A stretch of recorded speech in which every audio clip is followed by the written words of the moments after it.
அன்பார்ந்த எனதர்மை யூடியூப் நேயர்களுக்கு வணக்கம். ஜோதிட சாஸ்திரத்தில் எல்லா மனிதர்களுக்கும் நம்ம முன்னோர்கள் சொல்லிவிட்டு போனது ஒரு விதமான ஒரு கோடு வேர்டு மட்டும் சொல்லிட்டு போயிடுவாங்க.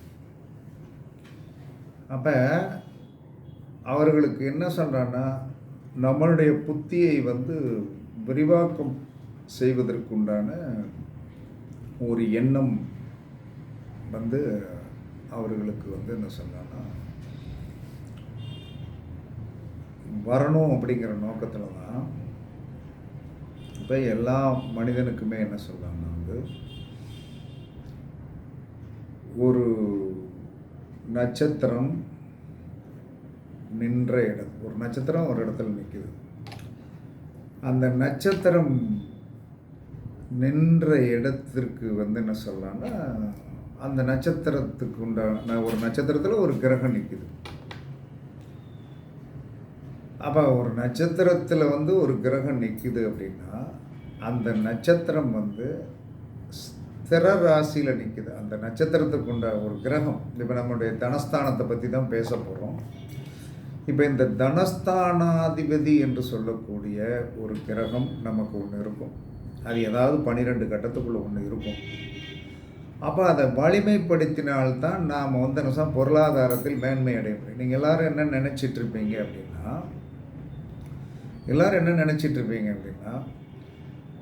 நட்சத்திரத்துடைய சிம்பல் நடைமுறைப்படுத்தினால் சக்ஸஸ் ஆயிரும், அல்லது நட்சத்திரத்தில் அந்த 2 குடையவன் நின்ற நட்சத்திரத்துடைய உணவை சாப்பிட்டால் நமக்கு வலிமை வந்துடும், அல்லது 2வது நட்சத்திரத்திற்கு உண்டான உணவை தினமும் சாப்பிட்டால் நமக்கு வலிமை வந்துடும் அப்படிங்கிற ஒரு எண்ணத்திலேயே எல்லாரும் பண்ணி பண்ணி பண்ணி பண்ணி பண்ணி என்ன செஞ்சுருப்பீங்க.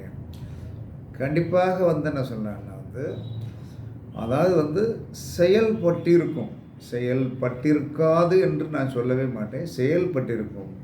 ஆனால் 30 நாளும் செயல்பட்டிருக்குமா என்பது என்றால் இருக்காது. இதை என்ன செய்வோம் அப்படின்னா, ஜோதிடம் படித்தவர்களும் வெளியே சொல்ல மாட்டாங்க, அவங்ககிட்ட போய் படித்தவங்களும் என்ன சொல்கிறாங்கன்னா நீங்களும் என்ன சொல்கிறாங்க வெளியே சொல்லுங்கள். என்ன காரணம்னா, எல்லா மனிதனுமே நினைக்கக்கூடிய ஒரு ஒரு விஷயம் என்ன சொல்கிறாங்கன்னா, கடைசியில் சரி நம்ம செயல்படுத்தணும், இன்னைக்கு செயல்படலை, என்ன செய்கிறது விடு அப்படிங்கிற ஒரு மனப்பான்மை. நித்தமும் ஒரு விஷயம் செயல்பட வேண்டும் என்று சொல்லுங்கள். எல்லாத்துக்கும் பிரச்சனை என்ன சொல்கிறாங்கன்னா, நித்தமும் ஒரு விஷயம் செயல்படும். பொருளாதாரம் வந்துக்கிட்டே இருக்கணும்.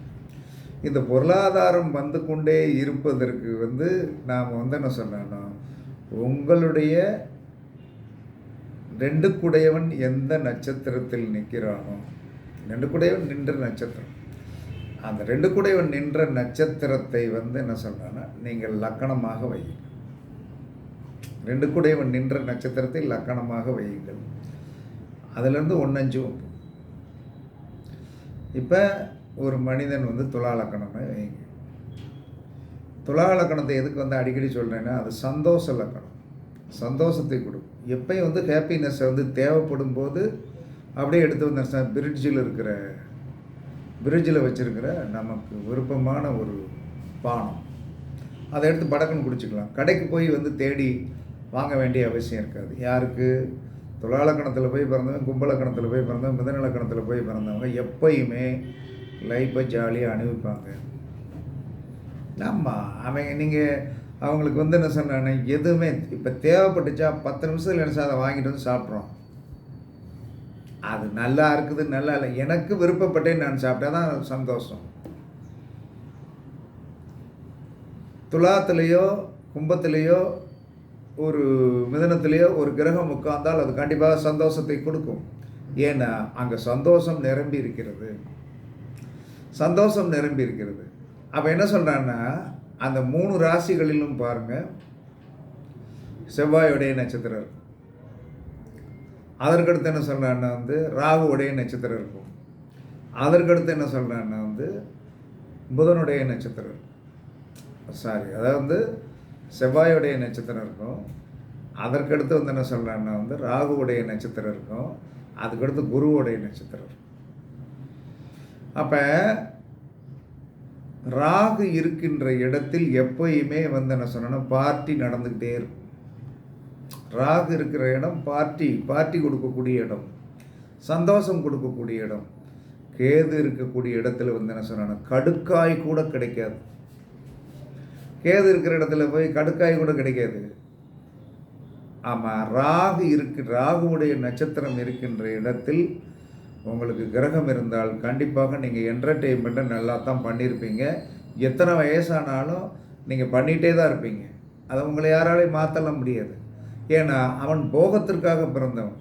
அவன் போய் உட்கார்ந்துருக்கிற இடத்த பாருங்கள், ராகு உட்கார்ந்துருக்கிற இடத்த பாருங்கள், காமத்திரிகோணத்தில் போய் உட்காந்துருப்பான். அப்போ காமத்திரிகோணத்தில் உட்கார்ந்தவன் என்ன சொன்னான்னா வந்து ஏற்கனவே அவன் வந்து என்ன சொன்னான்னா வந்து போகக்காரன் காமத்திரிகோணத்தில் உட்கார்ந்தாச்சுன்னா அதுக்காக அதை நீங்கள் காமத்திரிகோணம் என்பதை தப்பாக எடுத்துக்காதீங்க. காமம் என்பது வாழ்க்கையின் விருத்தி. காமம் என்பது வாழ்க்கையுடைய விருத்தி. நீங்கள் ஒரு காமத்தில் தான் பிறந்தேன், நான் வந்து ஒரு காமத்தில் தான் பிறந்தேன். என்ன காரணம்னா என்னுடைய பிறப்புக்கு ஒரு காமம் என்று சொல்லக்கூடிய ஒரு சந்தோஷத்தை அந்த தாயும் தகவனும் பட்டிருக்கிறதுனால தானே நான் வந்து வெளியே வந்து இப்படி பேச முடியுது. அப்போ எப்பயுமே ஒரு மனிதனுடைய சந்தோஷம், கணவன் மனைவியுடைய சந்தோஷம் காமம், அதில் வந்த குழந்தைகள், இந்த ஜீவராசிகள், உலகத்தில் இருக்கிற அத்தனை ஜீவராசிகளும் தாய் தகப்பனுடைய சந்தோஷத்தால் நீங்கள் பிறந்தவர் தான். இதை யாராவது என்னைக்காவது புரிஞ்சிருக்கீங்களா? அப்போ நீங்கள் என்ன சொல்கிறீங்கன்னா, நான் பிறந்த நேரம் சரியில்லை, பிறந்த நேரமெல்லாம் யாருக்குமே சரியில்லை, உங்கள் அப்பா அம்மா சந்தோஷமாக இருந்தாங்க, நீங்கள் பிறந்தீங்க. நீங்கள் அவர்கள் சந்தோஷமாக இருந்து நீங்கள் பிறந்ததை மறந்துட்டு என்ன சொன்னான்னா எப்பயுமே என்ன சொல்லுவேன், எங்கள் அப்பன் பெற்று போட்ட நேரம் சரியில்லை, எங்கள் அப்பன் பெற்று போட்டு சேர நேரம் சரியில்லை அப்படின்னு சொல்லி என்ன சொன்னா நாம் வந்து நெகட்டிவான வழிக்கு போயிட்டோம். அப்போ மனிதன் ஒரு சின்ன சிசு பிறந்தாலும்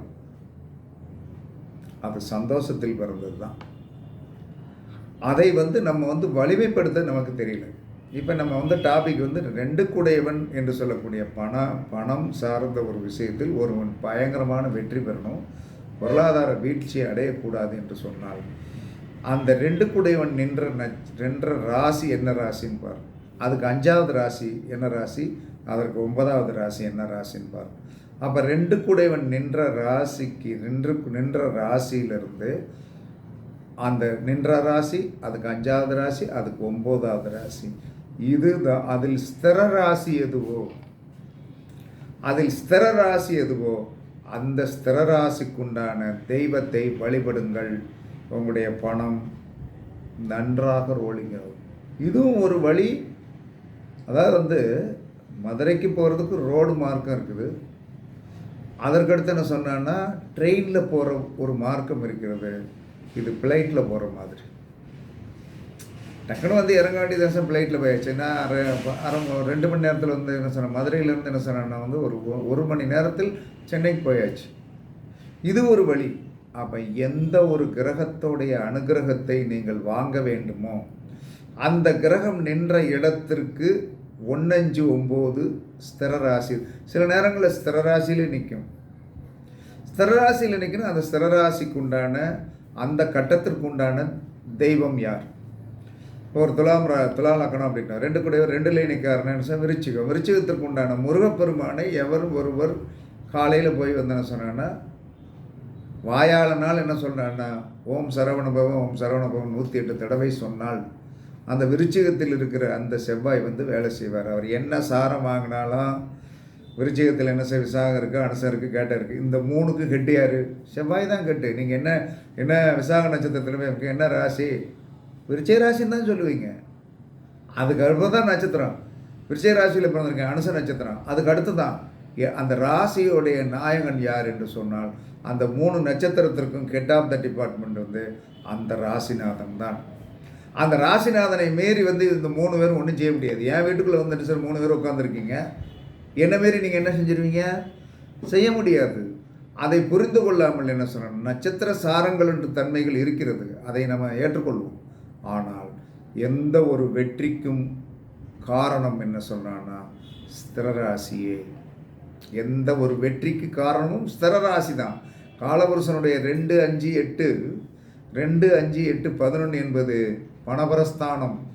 பணபரஸ்தானம் என்று சொல்லக்கூடிய ஒரு ஸ்தானமே ஒவ்வொரு கிரகம் உட்கார்ந்த இடத்திற்கும் 1, 5, 9 அப்படிங்கிற ஒரு ஆதிபத்தியத்தில் அதில் ஸ்திரத்தன்மையுடையது எது? அந்த ராசி தான் உங்களுக்கு அந்த கிரகத்திற்கு சொன்ன இன்புட்டை அதிகமாக கொடுத்து அதிகமாக கொடுத்து ஒரு பெரிய வெற்றியை கண்டிப்பாக கொடுக்கும் என்பது நான் அறிந்த ஒரு உண்மை, எனக்கு தெரிந்த ஒரு சூத்திரம். இந்த சூத்திரத்தை எதுக்கு சொல்கிறேன் அப்படின்னா என்ன சொல்கிறேன்னா, நீங்கள் என்ன சொல்கிறேன்னா ஒரு ஒரு ஒரு கிரகம் நின்ற இடத்திற்கு 1, 5, 9 எது ஸ்திர கிரகம் ஸ்திர ராசியோ அந்த ராசி இந்த ராசியை வலிமைப்படுத்தணும். அவன் வலிமைப்படுத்தும் போது அந்த இடத்திற்கு நீங்கள் போனீர்கள். இப்போ தனம் தான் வேணும், பொருளாதாரம் வேணும். சரி, பொருளாதாரம் வேணும் அப்படின்னு சொல்லி வரும்போது, இந்த பொருளாதாரம் வேணும் அப்படின்னு சொல்லி வரும்போது என்ன செய்யுங்க, உங்களுக்கு உங்களுக்கு 2 கூடையவன் நின்ற ராசிக்கு 5, 9 1, 5, 9 எதில் ஸ்திர ராசியோ அந்த கோவிலுக்கு நீங்கள் போங்க. அது சாதாரண குக்கிராமத்தில் இருக்கிற கோயிலாக இருந்தாலும் சரி. மிஞ்சி போனால் என்ன சொல்கிறேன்னா, உங்களுக்கு என்னவாக இருக்க போயிடுது? ரிஷபம் ஒரு ஸ்திர ராசி, சிம்மம் ஒரு ஸ்திர ராசி, விருச்சிகம் ஒரு ஸ்திர ராசி, கும்பம் ஒரு ஸ்திர ராசி. இந்த 4 தானே. அப்போ இந்த ஸ்திர ராசிக்குண்டான கிரகங்களை பாருங்கள். சுக்கிரன், சூரியன், செவ்வாய், யார்? சனி. அப்போ இது உங்களுக்கு எந்த காலத்திலும் எப்போ ஒரு மனிதனுக்கு சூரியனுடன் 2 கூடையவன் சம்பந்தம் ஏற்பட்டால் அவனுக்கு பண வருவாய் உண்டு. ஒரு மனிதனுக்கு 2 கூடையவனோடு சனி சம்பந்தப்பட்டால் அவன் நல்ல பண வருவாய் உடையவன். 2 கூடையவனோடு சுக்கிரன் சம்பந்தப்பட்டால் பண வருவாய் உடையவன். 2 கூடையவனோடு செவ்வாய் சம்பந்தப்பட்டால், ஏன்னா பணபர கிரகங்கள் என்று சொல்லக்கூடியது, பணபர கிரகங்கள் என்பது சுக்கிரன், சூரியன், செவ்வாய், சனி. அதே சமயத்தில் கேந்திர கிரகங்கள் அப்படின்னு சொல்லக்கூடியது, கேந்திர கிரகத்தில் என்ன சொல்கிறான்னா செவ்வாய், சந்திரன், அதற்கடுத்து என்ன சொல்கிறான்னா சுக்கிரன், சனி. இந்த 4 வரும். அப்போ இந்த 4 வரும்போது என்ன சொல்கிறான்னா, ஸ்திரராசியில் இருக்கின்ற சனிக்கும் சரராசியில் இருக்கிற சனிக்கும் வித்தியாசம் இருக்குது. 2 சனியை நீங்கள் என்ன சொல்ல ஒன்றா எடுத்துக்கிடக்கூடாது. ஸ்திரராசியில் இருக்கிற செவ்வாய்க்கும் ஸ்திரராசிக்கு உண்டான செவ்வாயுடைய வலிமைக்கும் சரராசிக்கு உண்டான செவ்வாய்க்கும் வித்தியாசம் இருக்குது. அப்போ எல்லா செவ்வாயும் ஒரு தான். மேசத்தில் இருக்கிற செவ்வாயோடைய வலிமை வேறு மாதிரி, விருச்சிகத்தில் இருக்கிற செவ்வாயோடைய வலிமை வேறு மாதிரி இருக்கும். ரொம்ப பயங்கரமான வலிமையாக இருக்கும். அதே மாதிரி உபயத்தில் இருக்கிற கிரகங்கள் என்ன சொன்னா அறிவு கூர்மை உடையது. உபயத்தில் இருக்கிற கிரகங்களுக்கு அறிவு கூர்மை கத்தி கணக்காக இருக்கும், ஷார்ப்னஸாக இருக்கும். அதே சமயத்தில் சரத்தில் இருக்கின்ற கிரகங்கள் எப்பயுமே என்ன செய்யும்? சரத்தில் இருக்கிற கிரகங்களுக்கு என்ன தன்மை உடையது என்று சொன்னால், குடும்பம் 1, 4, 7, 10 என்று சொல்லக்கூடிய கேந்திர ஸ்தானங்களை வலிமைப்படுத்தி கொடுக்கக்கூடிய தன்மையில் அந்த இடத்துல போய் உட்காந்தா அந்த வேலையை தான் செய்யணும், மாற்றியெல்லாம் செய்ய முடியாது. அதனால் என்ன சொன்னாங்கன்னா, உங்களுடைய 2 கூடையவன் நின்ற கட்டத்திற்கு 1, 5, 9 என்று சொல்லக்கூடிய கட்டங்களில் ஸ்திர கட்டங்கள், ஸ்திரம் என்று சொல்லக்கூடிய ரிஷபம், சிம்மம், விருச்சிகம், கும்பம், இந்த ராசிகளில் எந்த ராசி வருகிறதோ அந்த ராசிக்குண்டான தெய்வங்களை என்ன சொன்னான்னு நீங்கள். அப்போ என்ன சொன்னான்னா, ரிஷபமாக வந்தால் கண்டிப்பாக நீங்கள் என்ன செய்யணும்? மகாலட்சுமி வழிபாடு கண்டிப்பாக பண்ணணும். சிம்மமாக வந்தால் சிவன் கோயிலுக்கு கண்டிப்பாக போகணும். விருச்சிகமாக வந்தால் முருகன் கோயிலுக்கு போகணும், கண்டிப்பாக போகணும். அதற்கடுத்து என்ன சொன்னால், கும்பமாக வந்தால் கண்டிப்பாக காலபைரவருடைய வழிபாடு கண்டிப்பாக பண்ணணும். அல்லது தனியாக நின்று கொண்டிருக்கிற சனீஸ்வர பகவானை வழிபாடு பண்ணணும். கோபுர தரிசனம் பண்ணணும். கண்டிப்பாக என்ன சொல்கிறான்னா, அப்படி கோபுரம் உங்களுக்கு கும்பராசி என்றைக்கு என்ன ஒரு கிரகத்தை வலிமைப்படுத்தக்கூடிய சக்தி உடையதாக உங்களுக்கு வந்துவிட்டதா கோபுரத்தை பார்த்தவன் கோபுர தரிசனம் பண்ணுறங்கள். நின்று காரில் போய்கிட்டு இருந்தேன், நான் 2 வீலரில் போய்கிட்டு இருந்தேன், தூரத்தில் தெரியுதா, நின்று வந்து என்ன சொன்னேன், அந்த தரிசனத்தை நீங்கள் செய்தீர்கள் என்று சொன்னால் உங்களுக்கு கைமேல் பலன் உண்டு. அப்போ எந்த ஒரு கிரகமும் எந்த இடத்தில் நின்றாலும் அதற்கு வலிமை கொடுக்கக்கூடிய சக்தி அந்த கிரகம் நின்ற இடத்திலிருந்து இருக்கின்ற ஸ்திர ராசியே வெற்றிக்கு வித்திடும் ராசியாக இருக்கும். அது 100% உண்மை. இதை பயன்படுத்துங்கள், கண்டிப்பாக வெற்றி பெறுவீர்கள் என்று கூறி உங்களிடமிருந்து விடைபெறுவது சிப்பிப்பாறை ஜோதிடர் ஆதிராகவன் ஜெயபாலாஜி. சுகமே சூழ்க, சுகமே சூழ்க. வாழ்க வளமுடன், வாழ்க வளமுடன். வணக்கம், வணக்கம், வணக்கம், வணக்கம்.